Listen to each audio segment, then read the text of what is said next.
I said, why are there 3 arms? You know, and we're looking, and the gal training me said twins. It was twins.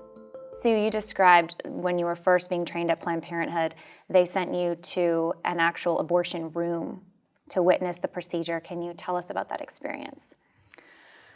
Well, when you first start out, they have the trainee stand by the door. And I did that for the first 2 or 3 procedures, and I finally said, why does that happen? And she said, well, usually when somebody comes in for the first time, they pass out.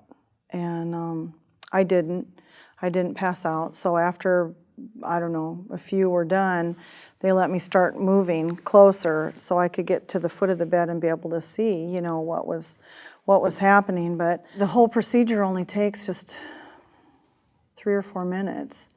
And what they call the contents of uterus or products of conception are emptied into this gallon jar.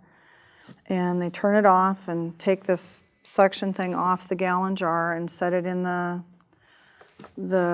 pass-through, and it goes into the dirty lab. So then you go around the corner and into the dirty lab, take the jar out, put it in this big, like a Rubbermaid colander, and rinse it with this big hose. Then you dump it in this little glass jar and put it on this little shelf that has this bright light. And you bring the light over it and you kind of piece it back together and try to see if you got all the parts. And I remember standing there looking at that, and I said, why are there 3 arms? You know, and we're looking, and the gal training me said twins. It was twins. And I said, you know, do you tell the mom that she had twins? And she says, no, it usually just upsets them. Then, of course, this jar, this little glass bowl with this baby, depending on how far along the baby was, there's this big white porcelain sink. And they would dump it in there, rinse it, put the bowl back to use next time, and hit the plunger, and it would flush, kind of like a toilet. And I just remember standing there thinking, all those babies are in the Des Moines sewer system.